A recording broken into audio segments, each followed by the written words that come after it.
Welcome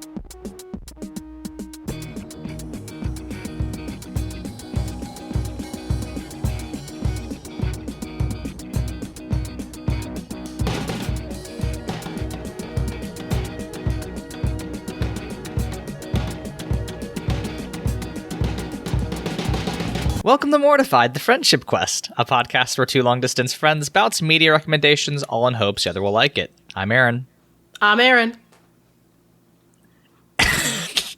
Get it? Because mocking chase. Yeah, no, I get it. You got me. And this week, we put the yes in dystopia, the yeah and YA with the 2020 with the 2012 action staple, The Hunger Games. Before we talk about how Fortnite is actually problematic, remember you can help us on Mortified, the Legitimacy Quest by subscribing to us on YouTube, iTunes, or Spotify, or following us on Tumblr at MortifiedPod. Layla. Aaron. This isn't a black and white film. What's going on with us lately?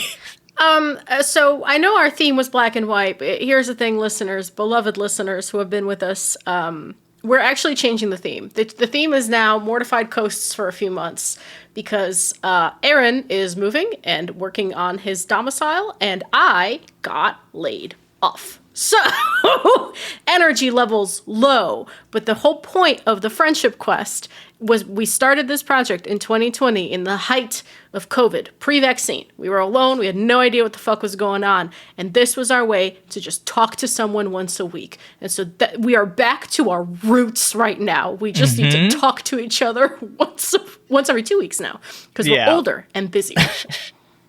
Yes. I have been pretty much working, nonstop on the weekends and also during the middle of the day when I drive home during my lunch break and do little tiny chores around the house.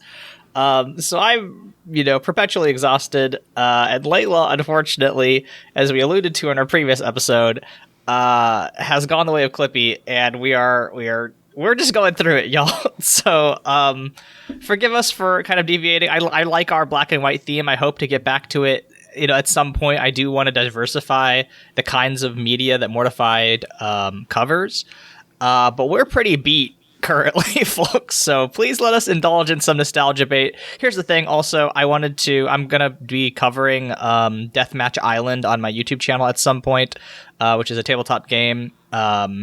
By Evil Hat, but that's gonna draw a lot on the Hunger Games and those kind of like battle royale style. It's a battle royale style game. So this is actually a research. I'm just slipping research for my video essays into this podcast. So Layla's doing me a favor, and I hope that you all will kind of chill and just kind of have an enjoyable, easy time with us as we do a slightly less heavy lift of our normal series.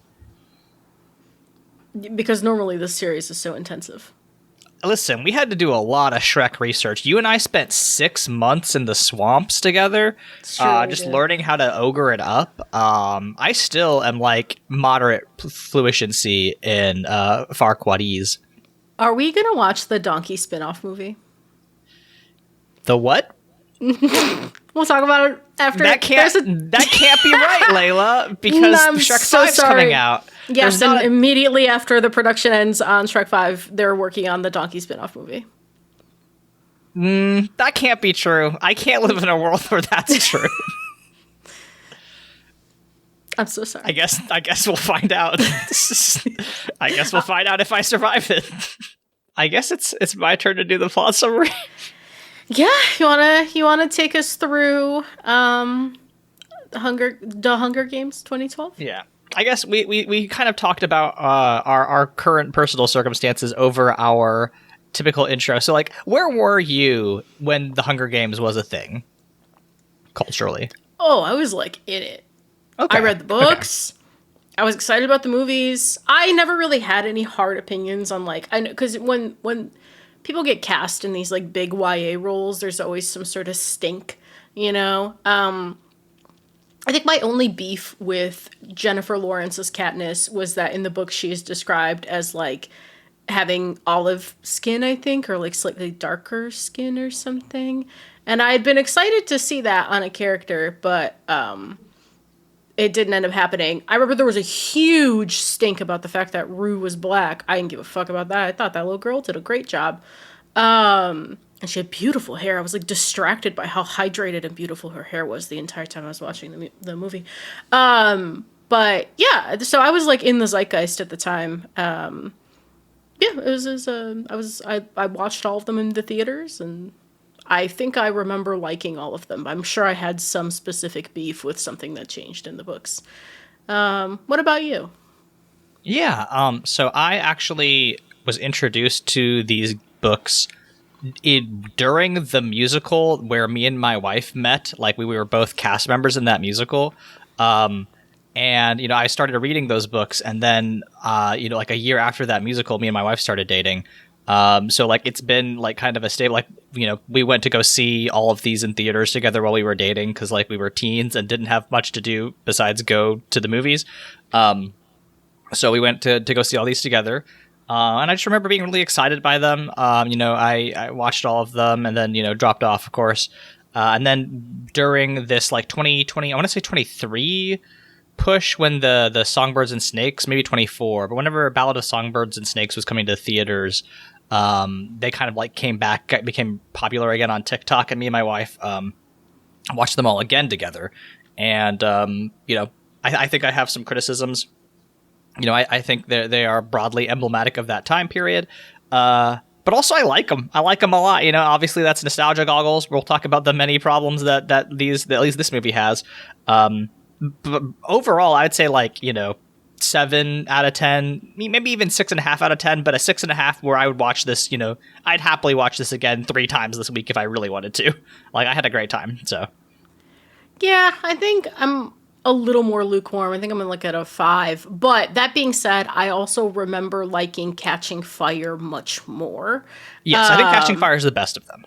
Catching Fire, I think I agree. We'll see, because we're going to watch all of them. Mm-hmm. But I also, the thing I really liked about Catching Fire is that fucking clock mechanism.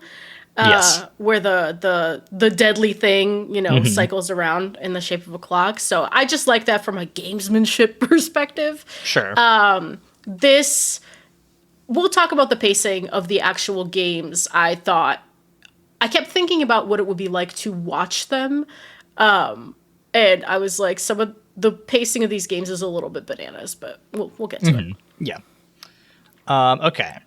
So we are now 74 years out from a disastrous civil war that has turned what is essentially North America as we know it into this authoritarian state. A lot of the fan-made maps of the Hunger Games also have like parts of North America sunken due to climate change, which I think is an interesting bit that I don't think really shows up in the movies, or at least the 2012 era movies or the books. But I think that's a really interesting touch if we're putting it in the North America-esque. But like anyway, we get these 12 futuristic-ish districts. There's 12 of them, but each year. In memory of this rebellion that failed, the districts are punished by being forced to send both a boy and a girl from them to the capital to participate in this fight to the death. These kids are, forced to participate in what they call these Hunger Games. For basically 2 weeks, each of the children from these districts murder each other in an arena, and eventually one comes out on top and they become a victor, and the victor like basically becomes a celebrity and gets all of their needs taken care of for the rest of their life.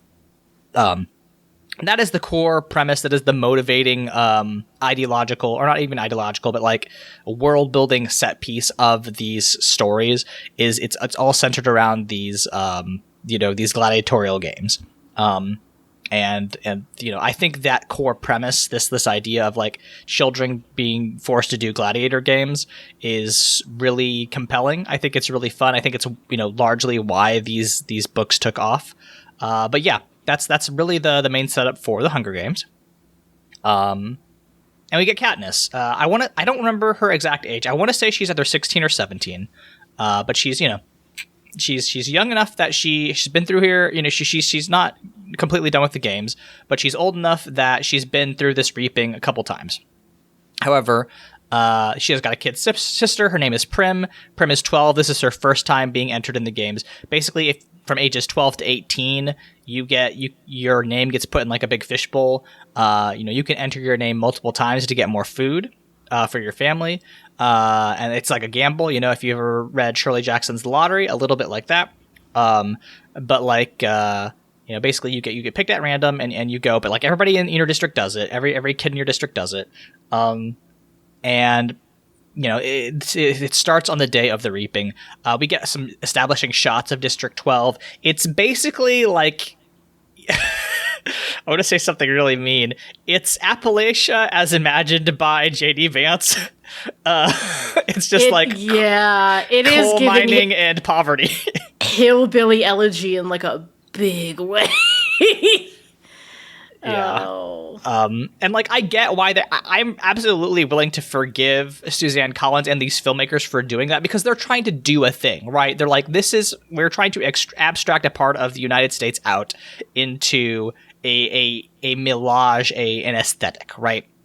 I don't think they are trying to say these people are literally Appalachians. They're literally West Virginians or rural Ohioans. They're saying we are borrowing, the idea of there's a district that produces a lot of coal.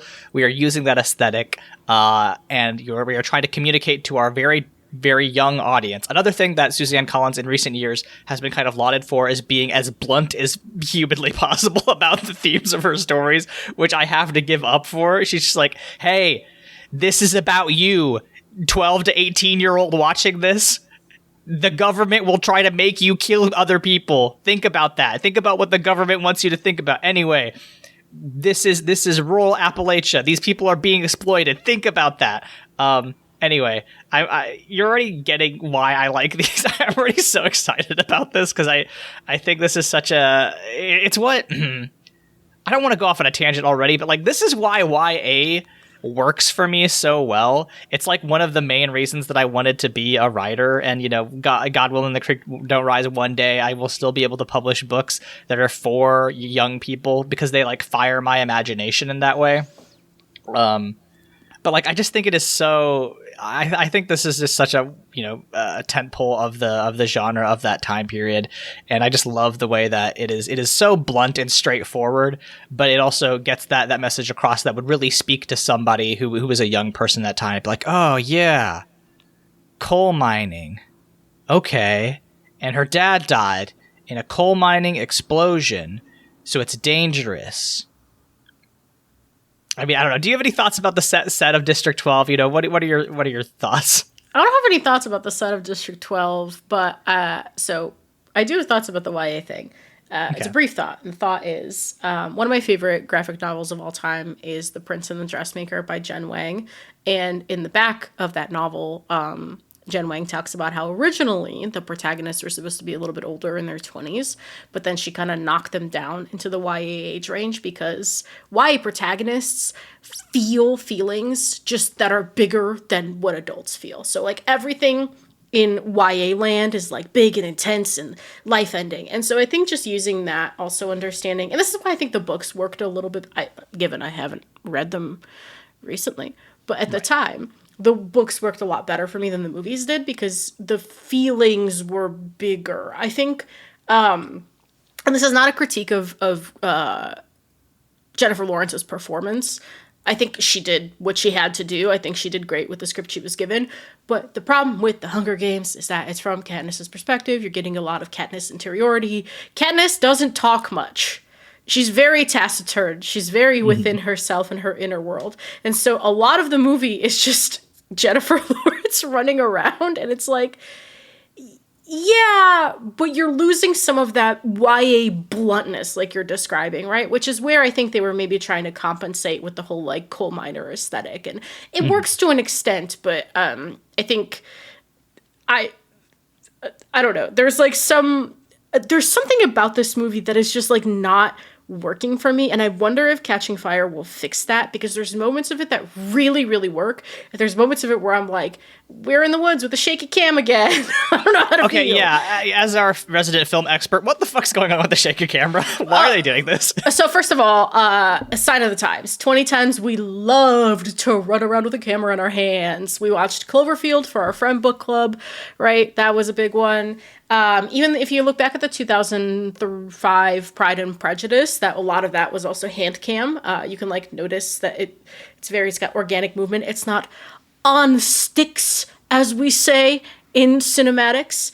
On sticks meaning on a tripod. If you ever hear anybody say that, they're just being a snob about tripods. But so the thing when you're trying to do action is, a lot of times they'll go on a steady cam or a handheld cam. The thing about the Hunger Games is that someone's like literally running with a camera. And not only is it impossible to tell what's going on in the choreographed fight scenes, but also sometimes they're trying to make it more disorienting by like overexposing. So there was like one shot I remember, I think it was after there's like an explosion at some point and everything is white except for shaking leaves. And I'm like, this is just an ugly shot. Like, I just don't understand what you're trying to communicate. There's a 3-way fight between Katniss, Peeta, and one of the, we'll get into the careers, but Kato. And it's just so shaky, it's impossible to tell what's going on. And just from like I understand in the sense that you want to obfuscate some of the violence to keep your PG-13 rating, and also because kids are your audience, but also like anime has figured out how to really clearly choreograph fights and like really limit the blood. I think maybe we could have borrowed from that a little bit and just so I know what's going on. But yeah, just on a technical standpoint. But again, this series might go the way of Twilight, if I'm remembering correctly, which is like the first movie is made on a shoestring budget because these YA movies are like, this is the first wave of YA movies, your Twilights, your Hunger Games. And then the studios figure out they're going to make $1 quadrillion because not only are kids going to see it, but half the time parents have to buy a ticket too to take the kids to see them. And then they put a lot more budget into the second and onwards installments, and that's also why you end up with Mockingjay Part 1 and 2, Breaking Dawn Part 1 and 2, Harry Potter, the 7th one, right? Part 1 and 2 of the time. As much as I loathe to bring up the boy wizard, still a part of that trend. So, yeah. That is just Layla's film corner. That's my craft corner.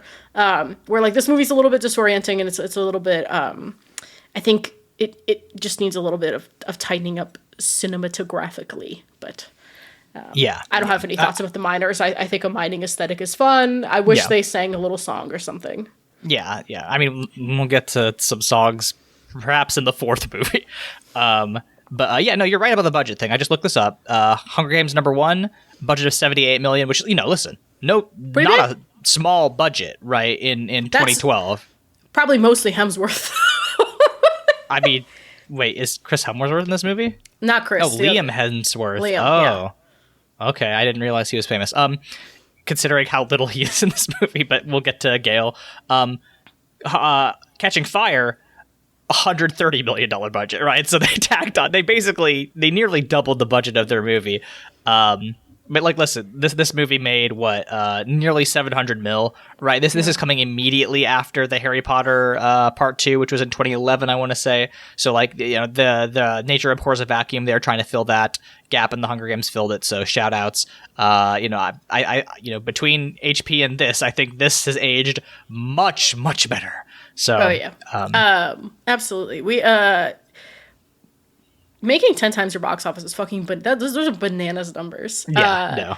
And, but like, if you think about, I don't know how, I wish I knew off the top of my head, Jennifer Lawrence wasn't that big at the moment. I don't think so. This kind of blew her up. Right. But Liam Hemsworth, first of all. The Hemsworths weren't like huge at the time, but they were getting up there. Liam Hemsworth, actually, currently, I believe, is the Henry Cavill replacement. He's the new Witcher. But who else is in those movies? Stanley Tucci, Lenny Kravitz, that guy who plays President Snow, whose name I'm blanking on. But there's like, the supporting cast of that movie is like huge. Donald Sutherland plays President Snow, but yeah, no, you're right. Listen, I famously don't know who celebrities are, so you naming all these people makes me think that, yeah, you're totally right. But well, you know who Stanley Tucci is because we watched Conclave. Oh, he was the guy. Yeah. Caesar Flickman. That's the guy. Okay. Listen, I wouldn't have known Conclave Priest out of a hat, but I would know Caesar Flickerman. We'll talk about. But yeah, okay.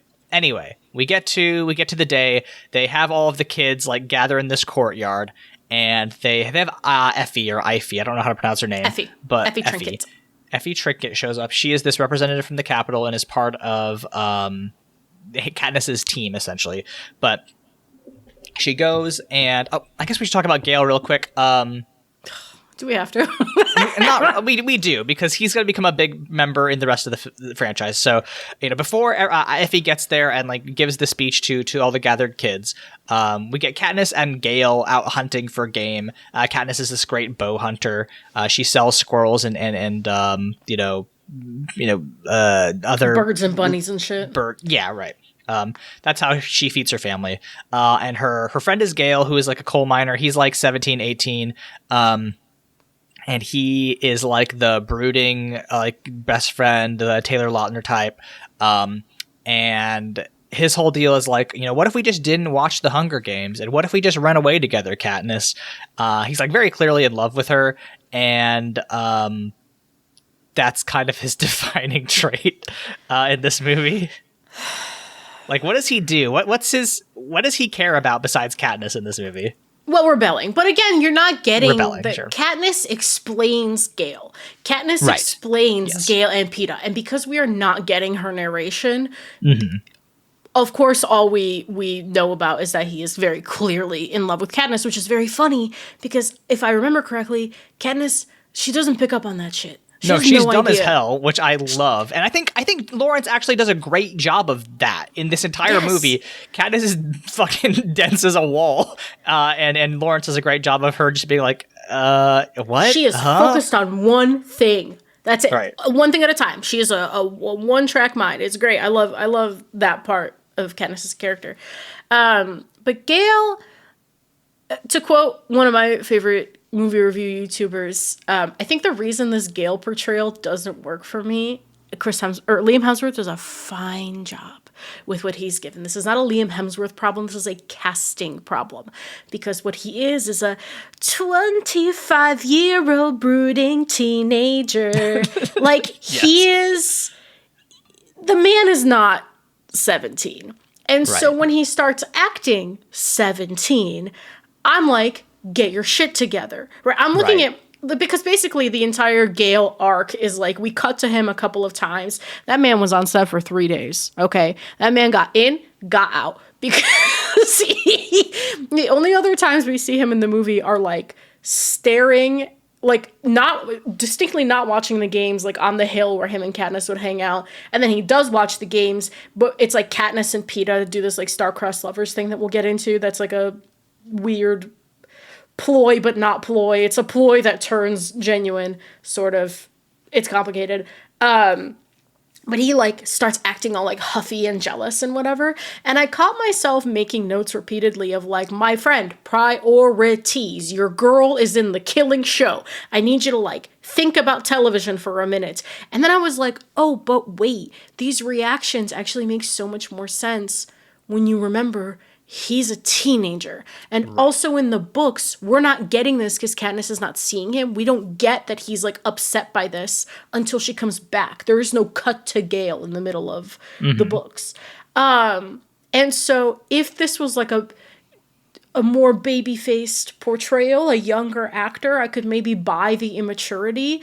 But like Liam Hemsworth has like, he looks 25, and so I expect him to act like a 25-year-old. I'm like, priorities. So that's why that portrayal doesn't work for me necessarily. It's not his fault, though. No, I agree. Right. Katniss or Jennifer Lawrence is 21 when these movies are filmed, and she can pull it off. Right. She looks very young. Hemsworth, no. And I had the same reaction, which is like, bro, she is on America's Next Top Murderer. You have got to pull it together. But yeah, I think that's a completely solid read. Josh Hutcherson, like, is a little bit too chisel-jawed also for me to buy into him being 16. I And couldn't it sucks tell. because Josh Hutcherson used to be a very baby-faced young man. I don't know if you ever saw Bridge to Terabithia.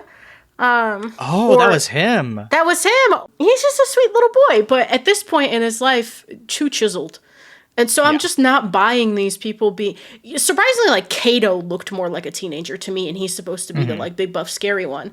But I'm like, Josh Hutcherson's paying taxes at this point. Like, Hutcherson, I was watching a behind-the-scenes video right before this. He put on 15 pounds of muscle for this role. Like, they didn't need to bulk him this much, but they did. Well, he had to throw that fuck ass. You see his fucking arm tense? We had to throw that fucking ball? Jesus. No, yeah, he looks incredibly shredded. And it's fine, you know. Drop your routine, J. Hutch. I mean, the routine is, you know, doing fucking rowing for an hour or whatever. I don't know. We're never going to get to this movie. No, we're never. I don't know. I'm happy to do this though, because like I'm so willing to look past all of this. Like this is where you get me as my weakest as a critic, where I'm just like, I don't care about that shit. I don't care that all these teens are these, you know, 30-year-olds look like are playing teens. I can buy in because I like the premise of the story so much. So anyway, we are now 15 minutes into the movie where we get all the assembled people. They play the little video. I love how we both noted this. Effie is mouthing the words to the video along with everybody, you know, while they're playing the little War Never Changes Fallout intro ass. Like, hey, this is why we're doing this, kids. I straight up thought they were going to say war because they go war. And then I'm like, war never changes. Somebody in that production scene was like, we have to do a slight Fallout joke, because there's even like a skull in the beginning, which like many of the Fallout games open with like a skull and War Never Changes, but very funny a little bit there. Anyway, she gets called, or Prim gets called, right? You know, and which is highly improbable, right? They talk about how the odds are supposed to be ever in your favor. This is a distinctly, you know, unfavorable moment, because Prim, you know, out of all the, you know, hundreds or potentially thousands of names, you know, Prim's only in there once, whereas Katniss and Gale are in there dozens of times. They don't really explain this, but in the book, like, your name gets put in an additional number of times for each year that you're eligible. So like 18-year-olds are way more likely to get picked than 12-year-olds. And Gale's in there 42 times. Right. Yeah. He says that because he's like, yeah, I need the money, or I need the food. Anyway, very, you know, like, a part of that is like me just like thinking about like, okay, what's the game design of the Hunger Games? Why do they allow people to do that? And it's like, well, you know, it's much more fun to watch 18-year-olds fight than 12-year-olds. It's not quite that exciting to watch some sixth grader get murked. I think if it was too many 12-year-olds, it'd be too depressing. And if it's 18-year-olds and the 12-year-olds are just a casualty, then it's like, well, that's the games. Right. They talk about this, but like they want you to have an element of hope. They want you to be like, oh, okay, you know, this is winnable. But just a little. Mm-hmm. Just a little bit. Just a little bit of hope. Too much hope, bad. Little bit of hope. Right. So Prim's name gets called, and then we get the famous scene where Katniss is like, I volunteer as tribute. You know, she can't let her sister die, so she goes in her stead. J-Law putting her pussy in this scene. Yeah. Crying, screaming. Love it. Yeah. I think she acts the hell out of most of this movie. You know, I think she's trying very hard. And good for her. Peeta shows up. He's fine. We get some semblance. We get like some flashbacks of her getting thrown, you know, bread in the rain by him. And so there's some history. But you know, it's largely fine. And then they get on the train. As you noted, even in post-apocalyptic America, they got trains, and we still got trains to Salt Lake City. Pete Buttigieg, where's my fucking trains? Do you know how often I would come hang out with Aaron and Sierra? At least twice a year. If I had train, I just don't fly. There is trains from the cities where we live and you live. It's just they take 24 hours. 13 hours. Yeah, it's fucking stupid. Or is it? Yeah, maybe it's something bananas because I was just looking into it. It's probably 13 when you still lived in Buffalo, but now it's probably I think it's way longer now. And it's because I was looking into it because there's a wedding in Chicago I was supposed to go to, but I can't. And so I was looking at the trains, and it's just too long. I want a high-speed train. Their train goes 200 miles per hour. They have high-speed rail in post-apocalyptic America. Pete, where are my trains? Come on, Pete. Let's hurry it up. You know, listen, I'll make this deal. Pete Buttigieg, you become president. You can take one boy and one girl from every state in the United States. We can get a sponsorship with Epic or Riot Games or whoever does Fortnite. We can do Hunger Games 2.0. As long as we get high speed rail, that's fine. That's a risk I'm willing to take. I will mentor those tweens myself if it gets us high speed rail. I think, honestly, there are leftists that would take us up on that. Oh, yeah. Listen, the intersection of leftists who think that posting about trains is practice and people who hate children is a circle. So, like, absolutely we could get this done. Oh, boy. God, we're funny. Anyway, I'm glad that nobody listens to this podcast, though. That's going to get some people on Blue Sky mad at me. They get taken to the... We've said worse. All right. Yeah, that's probably true. So they get on the train. They're on the high speed train, and we get the famous guy. What's his name? There's plenty of famous people. Woody Harrelson as Haymitch, right? I didn't know that's what that man looked like. Oh, okay. I know Woody Harrelson's name. Couldn't pick him out of a lineup. Now I can. I've seen so many I've seen him in like so many of this kind of like shitty dude role, like a kind of a shitty dude who maybe has a heart of gold, but he kind of shows up and is kind of a scumbag. He's in Solo, the Star Wars spinoff, for one. There's another. He was in No Country for Old Men, so like he's obviously a very good actor. Oh, I love that movie. But like I think of him as this guy, and then the guy in Solo, and then maybe was he in one of those? Now You See Me? Yeah, he was in that wizard movie. Wait, No Country for Old Men. Sorry, I rescind that. I've never seen No Country for Old Men. What I'm thinking of is There Will Be Blood. I love that movie. Okay, similar type deal. But anyway, his whole deal is that he has so much trauma that he's just an alcoholic now, and he's like, "Hello, children, try not to die painfully. I'm gonna go get fucked up." And both Katniss and Peter are like, "Hey, we actually need you to help us." So we don't die, and like they slowly are able to convince him, Peeta through his charm and Katniss through nearly stabbing him in the hand, which I think is a great, character, moment where, we get that is mahogany line, which I think is also very funny, where Effie's like, "Hey, watch out for the table." She's very much like if Team Rocket was evil. I love Effie. She's great. Lawful evil. Yeah. Right, she's yeah. very, she's very bought into the whole bit, but she's such a funny character that like she's evil, but you kind of like having her there. Right, she has flavor. I think that's the way the books view her too. I don't remember, but like, especially when they start going like full revolutionary, I feel like they feel bad for her because it's like, oh, we're trying to murder all of your neighbors, but like, you can hang, you can chill. And she's like, "Oh, okay." And she's like wearing all her fun pastels and, is trying to be cute in the middle of this revolution. Anyway, it doesn't matter.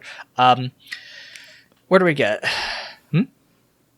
Were you gonna say something? I was just okay. Being cute in the middle of a revolution. I understand those priorities. I get it. There we go. We get them turning into celebrities, and like if you know anything about the Hunger Games, you probably know that Suzanne Collins got this idea because she was flipping through her television and she was watching news of the Iraq War, and then like reality television, and she was kind of contrasting those two ideas, and she's like, "Huh, that's interesting."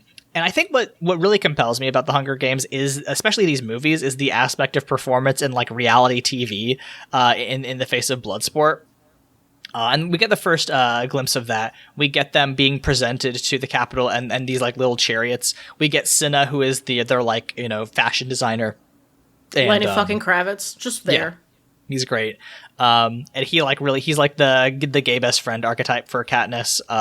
Really help. No, you don't think so? It's not gay best friend? No, that was me. That was me doing a little, the 2010s. Yeah, Gotta have a gay best friend. all of the capitalites are extremely queer coded in a way that makes me feel uncomfy. But there's absolutely a line you can draw from like weird trad people who are like, queerness is equivalent to the decadence of the West, and the moment we are in now. But like it's fine. I think RuPaul would host war games. Oh yeah, no. I mean, listen, Drag Race is already, a war very game. cutthroat, right? So, yeah. I think RuPaul, if offered Caesar Flickerman's job, I think would take it. Yeah, and she'd be great. But we get this like procession. They come in on the chariots. We get Katniss and Peeta. Their outfits have this like fake fire. This isn't really actually talked about in the movie. They just start calling her the girl on fire, which like is a little bit clunky, but it's fucking fine. The people who make this movie assume that you are a 13-year-old watching this because you read the books, so it's fine. I do wish that we had any level of trust in our audience, even this level of buy-in. It's like, okay, the audience is gonna get it to some degree. I do feel like there's not a lot of trust in the audience these days. Except, do you know what I'm still stunned by? No. You and I both watched Game Changer. There was recently a Game Changer episode where to see the results, we will have to come back in, like, I think it's now 2 or 3 weeks to see the results of the episode. And when I saw that gimmick, I was like, oh, that is so much trust in your audience. That is like crazy in a world of like no attention span, like TikTok retention numbers, that kind of thing. And, like having to get an audience's attention, like in the first couple of seconds, to know that you can put out an episode of television that not only will your audience watch it, but remember to come back in a month.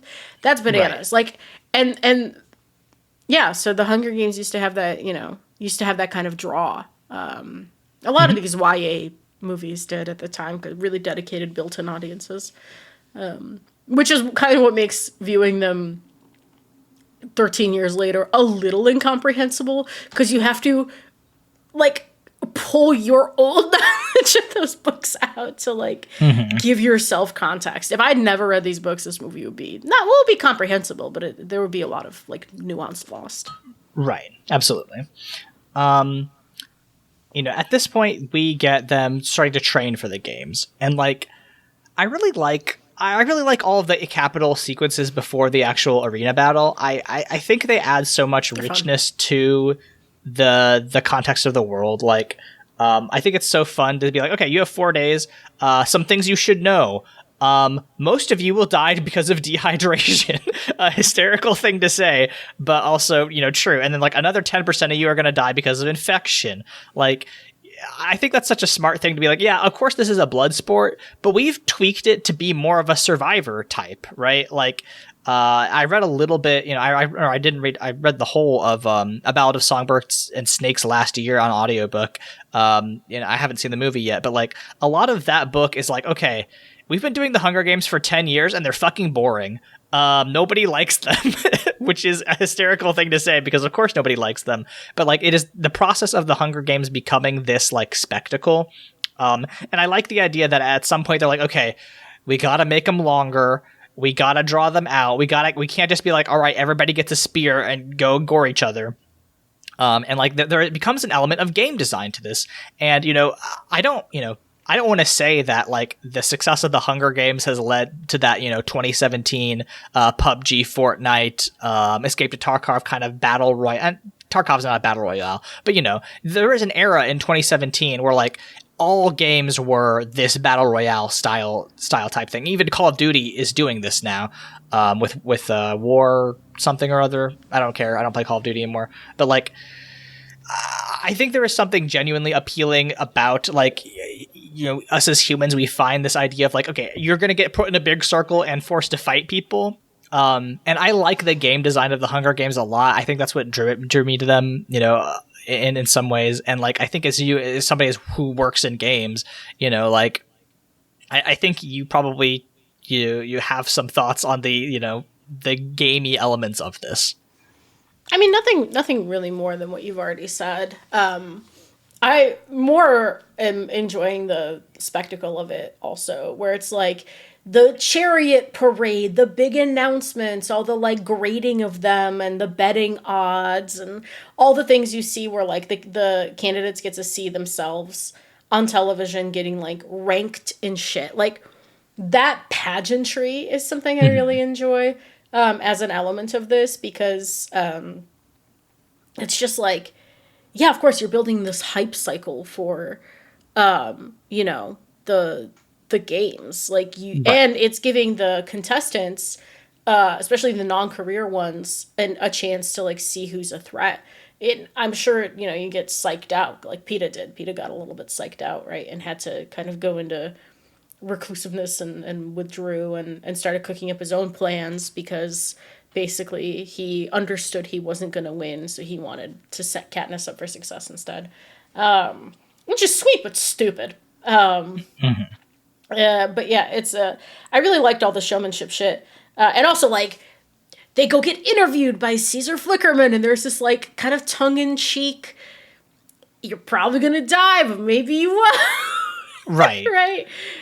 The whole moment with PETA where Caesar's like, "Is there a girl back?" Oh, the one PETA's like, they have this whole conversation and it ends with PETA going, "Well, I don't think winning would help because she came here with me," right? Like, it's just so goofy, and I really enjoy that part of it. But and here's the thing. I think that goofiness works for an American audience, right? We love Island, right? That's the popular thing that's happening right now. Like, that's full of dumb people who want to say melodramatic bullshit, and we eat that up. And like, I think this is especially right because it's a young, ostensibly a young boy pining for a young girl, right? I think that would land so hard. That's why the love, triangle, or not triangle, but the star-crossed lovers angle works, because they are kids, and it's, I feel like in the world of this, it's a much more sincere play. I think it's just, I love this performance angle. I love this idea of like, okay, we are taking in that reality TV spirit. We are taking a bunch of teens, and we are trying to make them into celebrities and icons and idols. And we are presenting them to you as an audience to be evaluated and adulated and then cheered for like celebrities. And then we're gonna fucking shoot them. It is not lost on me that this movie comes out the year of one of the most horrific mass shooting events in U.S. history, right? It is not lost on me that we are currently debating whether or not the current president of the United States is a pedophile, right? The way that Suzanne Collins in 2008 writes about the way that Americans treat their children, obviously she's not doing that explicitly, but she is talking about the Iraq War. She's talking about how, we send kids off to go fight and kill people for basically no reason, and then we make it seem cool. The U.S. Army adds, "They worked on me for a while," the da da da da da da da da, right? There's a whole lot of building up this idea of violence as nobility and as spectacle and as celebrity, right? And I just think that like this book and this series is so prescient about the way that like America's abject apathy to the suffering of its children is laid bare in the year of our Lord 2025. I think there is something something to be. I should at least point that out. That's like, yeah, I'm willing to bet that, 50 kids a year. I wish it was, or 100 kids. It's 24, right? Because it's 12 districts. I wish it was only 24 kids a year, right? But it's so many more than that. So yeah, like Suzanne Collins, uses a hammer. You could criticize her for that, but like she's not wrong. I think a hammer is the right tool for some jobs, right? I think it's certainly the right tool for YA. Yeah, I agree with you. Yeah, it totally works for an American audience, and I also like that Katniss is bad at it. Yes, that's such a good part of her character, is that she's terrible at it. She gets so mad when PETA confesses her love. She like physically attacks him, and she's like, "Why did you do that, you little punk?" And Haymitch is like, "Hey, he's saving your life, idiot." Yeah, because Haymitch gets it. I put this in my notes, I would be the Haymitch in this situation, unfortunately. Right. I'm already halfway there. Traumatized, dealing with it poorly, and you have to prove to me that you're worth my time for me to put my pussy into helping you. But when it's time to help you, I'm going to schmooze my way into helping you. That is Haymitch's whole fucking vibe, and you know what? I get it. Yeah. I think it's such it is such an experience of being a person who ages to be like first identify with the protagonist of a work, and then as you get older realize that you are not the main character of the world and be like, okay, what do I want to do in this world? I want to help people, right? You know, you become the, you know, in this instance, right, it is so much more likely for us to be like, okay, the world has actually kind of worn us down a little bit. We don't feel as hopeful and ready to fight as Katniss might, you know. But, you know, if you see, you know, children putting up a fight, it's like, okay, hey, I'm going to back you all the way because I respect you and I don't want you to suffer. Correct. Yeah. So that's you know, I like Haymitch as a character.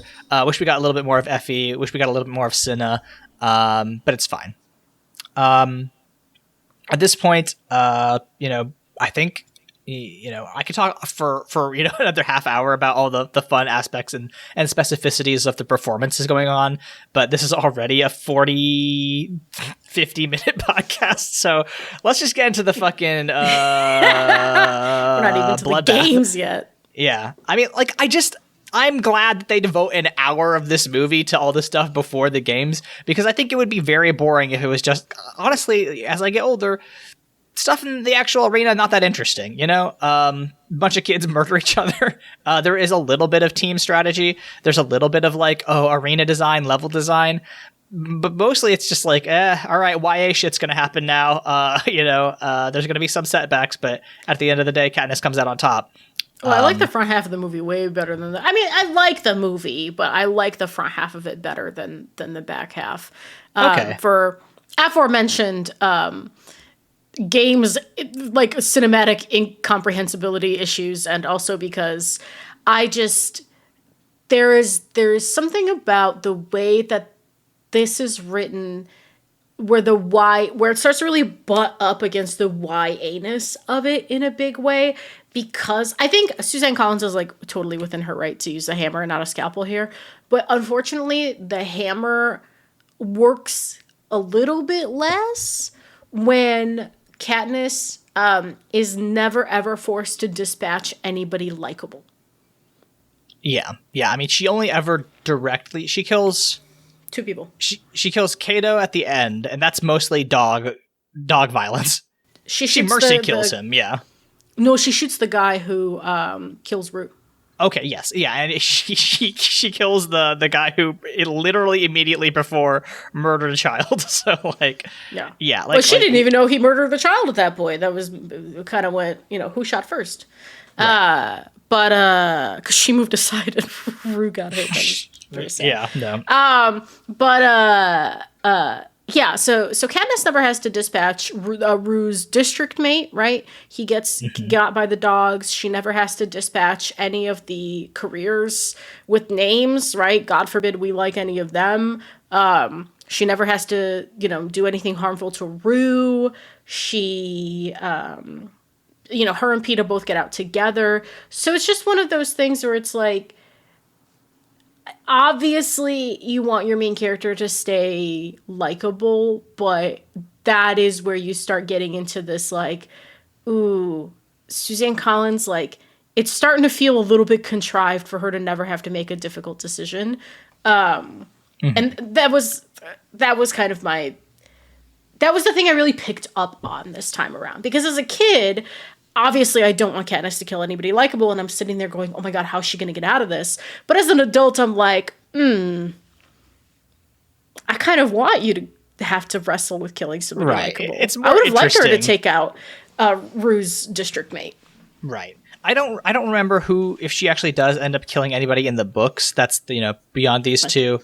But like, yeah, I think it would be much more interesting if she did have to, you know, like you said, make that hard choice to preserve her life by taking another. But again, you know, like you said, this is the problem of YA, right? You can't really have a protagonist who's gray in that way. Katniss, throughout all the books, never really does have to, she's kind of just forced into make the hardest choice she makes is at the very end of Mockingjay, and even then it's kind of like the book is like very heavily pressuring her to make that choice. Yes. So we'll talk about it in a couple episodes. But yeah. This is why, I graduate from this to the Poppy War, where it's, still very much like a battle school style setup. It's just that at the end of the day, the Katniss type is doing war crimes.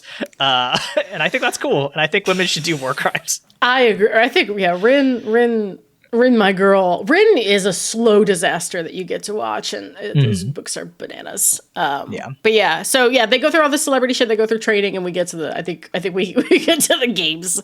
I don't know that we need to talk a whole lot about it. I'll probably link a video in the show notes about how the stunts they did, but like all of the actors had to, even the people who were on screen for 2 seconds had to do like a 6-week stunt course to learn how to use those like rubber weapons, which is very fun and sad for them. But hey, shout outs. You got to be in the Hunger Games, I guess. So good for you. The main thing that I think I find interesting here, and you bring this out in your notes, is that Katniss, she kills that one girl with the bees. She gets her stung to death. That's a third kill. But Rue kind of forms this alliance with Katniss by pointing out this like tracker jacker nest of basically mutant wasps. Kills some people with that. And Rue is this like 12-year-old black girl from District 11. And together they like form a pseudo alliance. They take out the food pyramid of the careers who are like these people. Wow, we didn't even talk about the careers, but there's like the idea that there is a whole state that's like, we will just every year we will just train the fuck out of a couple kids and make them their whole deal to be participating in those games. That's such a rich, interesting world building nugget that the both the movies and the books never dig that much into, but I think is so cool. Is like just the idea. It's like, okay, yeah, who are the families that produce the careers? What does it mean to be the parents of a person who's like, okay, I'm going to submit my kid to battle school, knowing that they may win, but they may also die, and I'm willing to on their 18th birthday be like, okay, this is the moment you've been training for. I think that's fascinating. Beside the point, pushing all of that aside, we get to the point where they take out the food supply of the people who've been training for this, right? And then, not necessarily in retaliation, but basically just because Rue gets caught after Katniss blows up their pyramid, Rue's died. Rue is killed by just one of the other participants. Katniss kills them. It doesn't, you pointed this out, but it doesn't feel like this like sad moment is earned. Do you want to talk a little bit more about that? Yeah, she just doesn't spend enough time with Rue. We see Rue a couple of times. We see her in the training montage. We see her highlighted a couple of times in the like packages that go on TV. She's a presence, but if you don't know to look out for her, you're not going to pick up on her. And so Katniss and Rue really don't spend a lot of time together. Rue helps her out because Katniss also gets stung a couple of times by those evil wasps. So Rue helps her out, heals her from that, and then Katniss feeds her once, and then they concoct this plan to blow up the career's food supply, and Rue gets killed right afterwards. And I think some of that time where Katniss was just running around by herself, there's a lot of just like shots of Jennifer Lawrence hiking. It's just a lot of that. I think maybe some of that time could have been spent with Rue so that we actually felt that. And again, because we're missing Katniss's internal monologue, unless you know to do it, you don't get her connection of like projecting her love for her sister onto Rue. Because that's why she cares for Rue so much, is because she reminds her of Prim. Mm-hmm. Yes. And so, Rue dies. It's sad because the little girl's dead. And she does this like beautiful thing where she like goes and gets flowers and puts flowers all around Rue and like puts a bouquet in her hands and stuff. And it's like the most heartfelt thing, for people to see on television. And the District 11 starts to rebel at the sight of it because it's like a little too much hope, but I also didn't need the footage of District 11 rebelling. We could have spent that time with Rue and Katniss. Like, it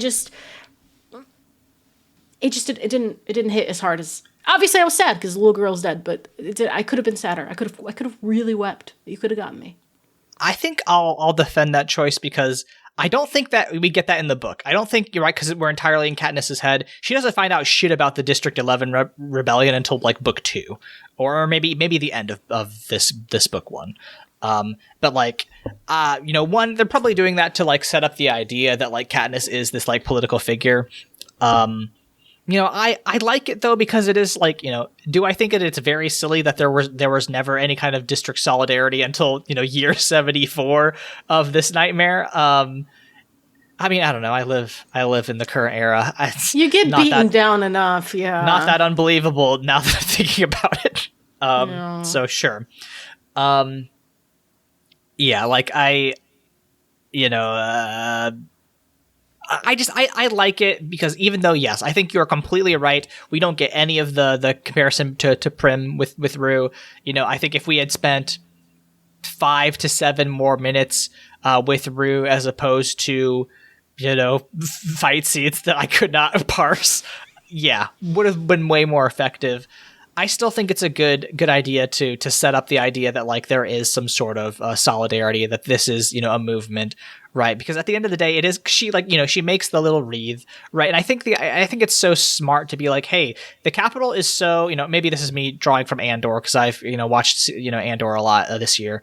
But like the Capitol is so fat and satisfied that they're like, yeah, sure, we'll show, solidarity between the two districts that are, their children are showing mercy to each other, who are agreeing with each other. We don't care. We don't think that you're going to do shit about it. And then, ultimately, turning into a riot. I think that's a useful world building staple. Okay, well, actually, this is where we get into the back to the game design of the Hunger Games. Here we go. The pacing of the Hunger Games is bananas. Because, yeah. Because no, it's 2 weeks. It's 2 weeks live 100% of the time. This isn't even Big Brother. It's 2 weeks live 100% of the time. And first of all, they lied with those fuck-ass statistics where they were like, 40% of you are going to die from dehydration. Wrong. Half of them are dead in the first 8 hours due to blood loss. the fuck-ass montage of the dead kids. That's also something I was thinking of. Can you imagine your parent is like a producer or something on this movie, and they're like, hey, we need to take your picture so that we can show you dead in the sky in the movie, and that's your Did you read my notes? Did you read my weird fan fiction that I wrote in my notes about how somebody had to code the hue change because they put trackers in everybody's arms, and they're like, okay, now this person is alive. And I'm like, I wonder who in the Hunger Games has to like code the line of code that's like, okay, when their heart rate goes to, less than 10, then the hue change, the status change on their symbol goes from dead. They have to fade the text. Like, who does that? That's what I was thinking about. But yes, we're thinking the same things, which is like, this has to be produced and made by hundreds of thousands of people. Yes. Like, and also, like, then you have the only shots we ever see, really, other than Katniss's mom and Prim at some point, of people watching the games are them being projected around the clock on these huge screens, people just standing there watching them, and I'm sitting there and I'm like, there are like 3 days where nothing happens. It's just Katniss walking, and it's so boring. Or unconscious. Or unconscious. There's like 3 days where they have to fucking just send the dogs because Katniss is too close to the border, and they're like, well, we gotta get her back. Nothing's happening. And while Katniss is not like involved in something, it is actually pretty rare for something to happen outside of her purview, partially because the careers all team up. I would have liked, you know what I would have liked? I would have liked for the careers to start fighting amongst themselves. Right. Because they can't fucking find Katniss, so wipe each other. You're all gonna die, so start fighting. And it's just, I just think about it as a viewing experience. And I'm like, okay, it's kind of like, so my dog's daycare, you can like go look at doggy webcam. Why would I? They're laying down half the time. It's really hot. I feel like that's what tuning into the Hunger Game is. It's just kids pissing. Right. No. Yeah. And who's putting together the highlight reel? Right. 90% of the time, it's just an unconscious child. I mean, I don't know, right? Like there are dreadfully boring sports experiences. Like, I've been to the 24 hours of Le Mans where, you know, the majority of that time is just cars driving around in a circle. It's like, God, I wish I was somewhere else. So, like, you know, there is precedent for, you know, very long sports experiences that people ostensibly watch. But I think you're right. I think 2 weeks of constant, you know, constant projection, constant watching these live streams. You know, we'll get to this in our marketing minute, but I think the Hunger Games could be improved somewhat. Absolutely. So we'll get there. Yeah. Anyway, where were we? Rue's dead. Oh yeah, we're in the contrived bullshit portion of Hunger Games. I mean, here's the thing where they're like, okay, we got to make a rule change. So basically, there's 2 pairs of people from the same district that are still alive, which is the Kato and I don't know her name, the other knife girl, and you know, Katniss and PETA, and they're like, okay, if either of you can both win if you both survive, if you're both the last 2 people. So they're like, okay, great. Katniss goes to find PETA. He has turned himself into a rock down by the river, which is hilarious. PETA's SFX makeup is like, it's the funniest part of the movie. It's really good. What do you mean? It's like realistic. It's really it's photorealistic rock. It's fine. Yeah, no, I think you're right. It would have worked so much better if he was just like in kind of shitty makeup, like, you know, self-done camouflage. But no, they just had to just fully turn him into Geodude. But it's okay. You know, he's wounded. Katniss nurses him back to health. Haymitch kind of does some wheeling and dealing to get him sent a basically like medicine, and they kind of help use that to play up the love interest angle. They make out a little bit. Again, we're not getting the Katniss narration because if you just watch the movie, you're like, oh, they're like in love. Mm-hmm. No, Katniss has finally learned gamesmanship at this point and is trying to save their lives. And the line between that gamesmanship and the trauma they've experienced together and their feelings for one another gets mixed up for the next 3 books. Mm-hmm. Right. Yeah. And you're not getting any of that. Right. Again, that's the thing where it's just like the filmmakers are just assuming you're going to port that knowledge in, because why the fuck else are you watching these? If you're not their core audience, and fuck you, which, you know what? I respect that. Respect, yeah.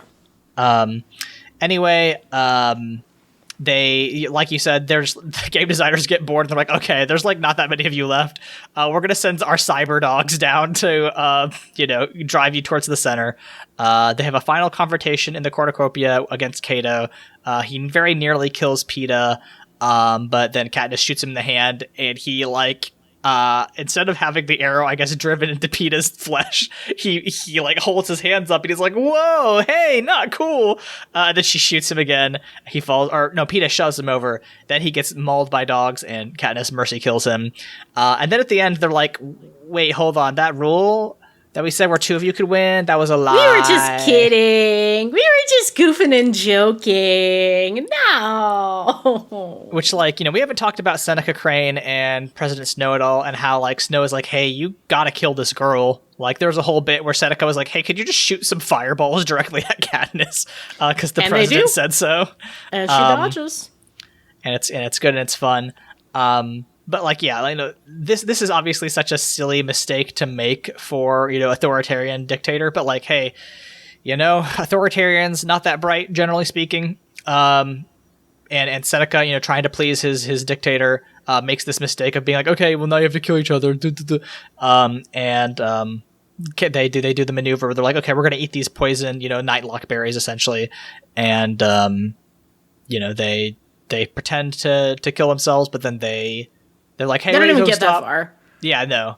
I think in the book they're in their mouths. Yes, in the book, I was waiting for them. They put them in their mouths in the book, yeah. and that's when they get the stop directive. But in the movie, they just go Yeah, which is they should have gone all the way with that, but it's fine. They look like delicious blueberries too. I would have loved to eat those outside. They probably were. And then they're like, okay, you win. Great job. Which is obviously oh no, now the president's gonna be mad at you. And they kind of set that up at the very end. Haymitch is like, hey, Katniss, in the next movie, you're gonna be in big trouble. He basically says that. The president shows up and he's like, I've been watching you, Katniss. In the next movie, you're fucked. And Katniss is like, oh no. And, you know, the end of it is like kind of, yeah. Yeah, second movie, if for folks who don't know, is Hunger Games All-Stars. Yeah. Which, like, we'll talk about it. I if I remember correctly, the second movie is actually very good. So, you know, I'm excited for it. It was my favorite, if I remember correctly. Yeah. So again, I'm obviously weirdly high on these, but I'm excited for Catching Fire. But yeah, that's the whole plot. You know, any culminating thoughts before we get to our marketing minute? I thought it was fine. I thought I had some pacing issues and some camera issues, but it was made on a pretty slim budget. Not that slim, but slim. And you know, I think they did a good enough job, and I'm looking forward to them finding their sea legs in Catching Fire. Yeah, absolutely. But in the meantime, you know, there's a year between the Hunger Games and Catching Fire, so we got a lot of time to think about what kind of movie tie-in game we want to make. And you know, I guess, you know, Leyla, what if we are given, you know, some amount of funding to produce a Hunger Games battle royale, a licensed Hunger Games battle royale? You know what? Maybe this is in partnership with Mr. Beast or some shit, right? Beast Games, but game. Right, yeah. Where we have a huge budget. Maybe it is like, how do we recreate the Hunger Games, but for, you know, a modern, you know, audience? How do we make this, you know, how do we make a Hunger Games that works in 2025? Hold on. Are we producing a game or are we killing children? What are we doing? We're killing children. We're in charge of the Hunger Games now. How do we make them more exciting? Because Seneca fucked it up. What do we do?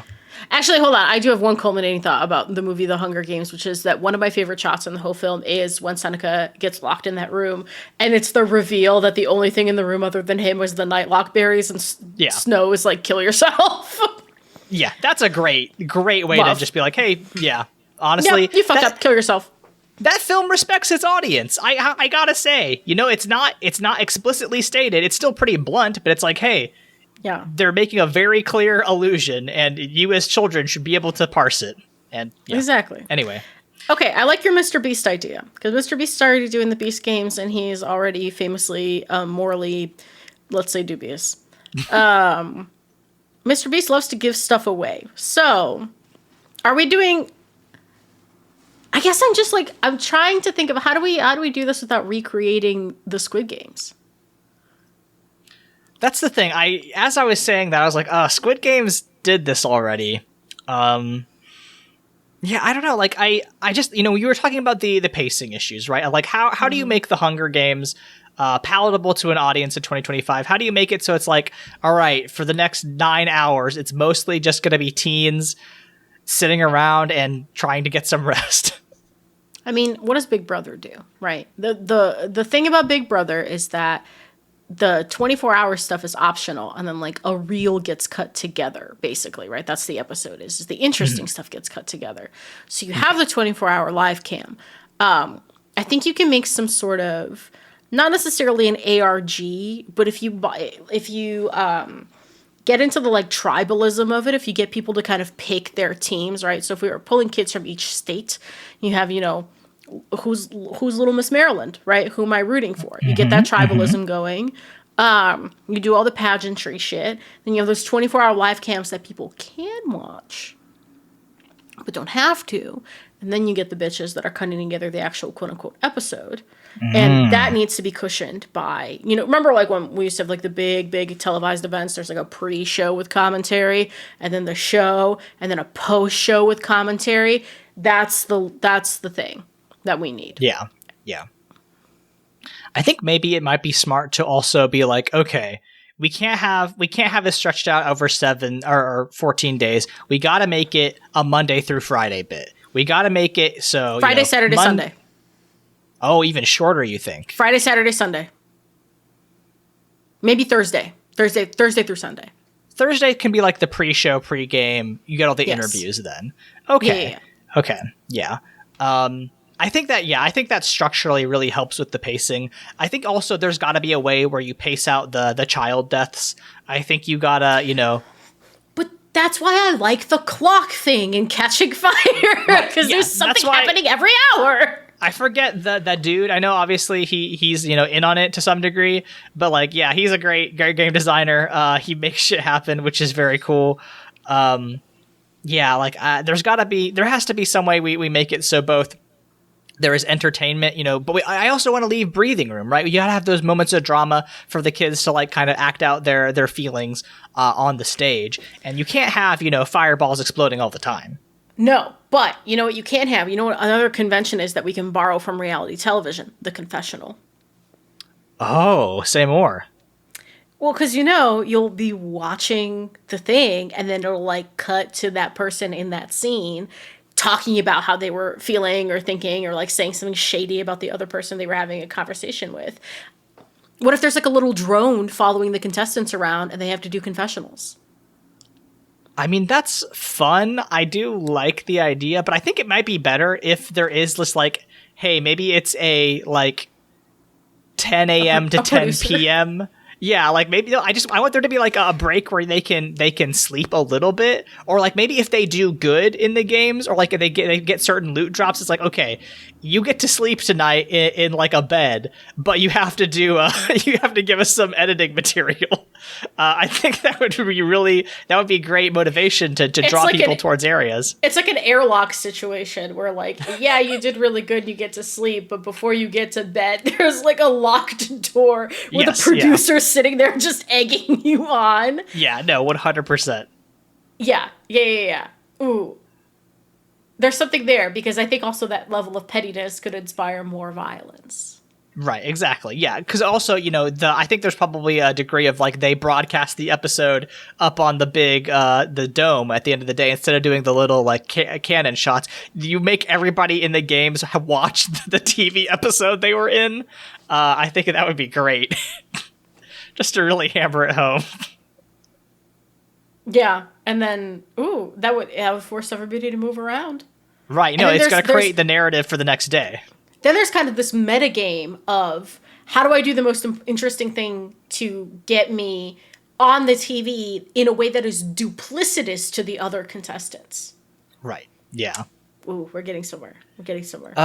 Yeah. God, it wouldn't have taken us 74 years to figure this shit out. We would be 5 tops. Give us 5. Give us 100 dead children, and we'll have the shit figured out. Super Bowl who? We'd crush Super Bowl. Oh my God. But wait. I just figured out our pre-show because you said Super Bowl. Uh-huh. We have a puppy Hunger Games. They don't actually kill each other because we can't kill puppies. We can only kill children. But we have like a puppy Hunger Games where they wrestle as the pre-show. It's very cute.